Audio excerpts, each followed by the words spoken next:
Hi guys, അസ്സലാമു അലൈക്കും. ഇന്ന് നമ്മൾ നല്ല ടേസ്റ്റി ആയിട്ടുള്ളൊരു മീൻ കറിയാണ് വെക്കാൻ ഉദ്ദേശിച്ചത്. സിമ്പിളായിട്ട് വെക്കാൻ പറ്റിയ കറിയാണത്. പക്ഷെ നല്ല ടേസ്റ്റിയാണ്. അതിനായിട്ട് അയിലയാണ് എടുത്തിട്ടുള്ളത്. പിന്നെ 2 തക്കാളി, 3 പച്ചമുളക്, കുറച്ച് കറിവേപ്പില. അത് നന്നായിട്ട് അരിഞ്ഞ് ഒരു ചട്ടിയിലിട്ടിട്ടുണ്ട്. ഇനി നമുക്കത് നന്നായിട്ടൊന്ന് മിക്സ് ചെയ്തെടുക്കാം. അത് മിക്സ് ചെയ്തില്ലെങ്കിലും അങ്ങനെ തന്നെ വെച്ച് തേങ്ങ ഒഴിച്ചാലും കുഴപ്പമൊന്നുമില്ല. പക്ഷെ ഞാനത് മിക്സ് ചെയ്തിട്ടാണ് ചെയ്യാറ്. ആ പച്ചമുളകിൻ്റെയൊക്കെ ആ ഒരു ഇത് നന്നായിട്ട് ഇറങ്ങാൻ വേണ്ടിയിട്ടാണ് ഞാൻ അങ്ങനെ ചെയ്യുന്നത്. അപ്പം നമുക്കത് നന്നായിട്ട് മിക്സ് ചെയ്തെടുക്കാം. മിക്സ് ചെയ്ത് കഴിഞ്ഞിട്ടുണ്ട്. ഇനി ഞാൻ തേങ്ങയാണ് എടുക്കുന്നത്. തേങ്ങ എനിക്ക് ചിരവില്ലാത്തതുകൊണ്ട് ഞാനത് പീസാക്കിയിട്ട് മുറിച്ചിട്ടിട്ടാണ് അടിക്കാറ്. തേങ്ങയിലോട്ട് കുറച്ച് മുളക് പൊടി, കുറച്ച് മഞ്ഞൾപ്പൊടി ഇടണം. മഞ്ഞൾപ്പൊടി ഇട്ടതിൽ കാണിച്ചിട്ടുണ്ടായിരുന്നില്ല. മുളക് പൊടി, മഞ്ഞൾപ്പൊടി ഇട്ടിട്ട് നമ്മൾ മിക്സിയിൽ നന്നായിട്ട് അടിച്ചെടുക്കുക. എന്നിട്ട് നമ്മൾ ആക്കി വെച്ചിട്ടുള്ള തക്കാളിയിലോട്ട് ആ തേങ്ങ അരപ്പയച്ച് അതിലേക്ക് ഒഴിച്ച് കൊടുക്കുക.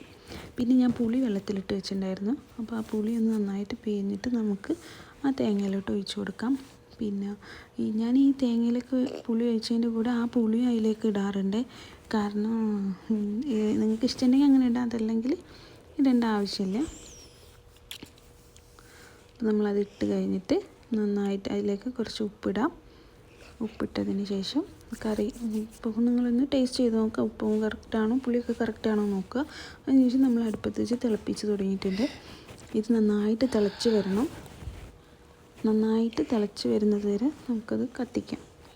അപ്പോൾ ഏകദേശം തിളച്ച് വന്ന് തുടങ്ങിയിട്ടുണ്ട്. നന്നായിട്ട് തിളക്കുന്നുണ്ട്. തിളച്ച് വരുമ്പോൾ അതിലേക്ക് മീനിട്ട് കൊടുക്കുക. അതിലായതുകൊണ്ട് തന്നെ തിളച്ചതിന് ശേഷമാണ് ഞാൻ മീനിട്ട് കൊടുക്കാറ്. പെട്ടെന്ന് വരുന്ന മീനായതുകൊണ്ട് അതിലേക്ക് മീനിട്ട് കൊടുക്കാം. ഞാൻ മുറിച്ച് വെച്ച മീനൊക്കെ അതിലേക്ക് ഇങ്ങനെ ഓരോന്നോരോന്നായിട്ട് ഇട്ട് കൊടുത്തിട്ടുണ്ട്.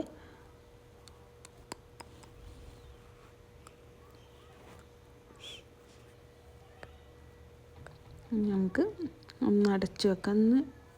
ഒന്ന് തിളക്കുന്നവരേക്ക് നമുക്കതൊന്ന് അടച്ച് വെച്ച് കൊടുക്കാം.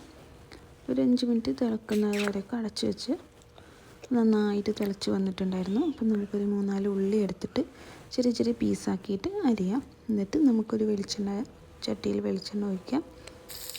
അത് നന്നായി ചൂടായി വരുമ്പോൾ അതിലേക്ക് ആ ഉള്ളി ഇട്ട് കൊടുക്കുക. അത് നന്നായിട്ട് ബ്രൗൺ കളറായി വരുമ്പോൾ,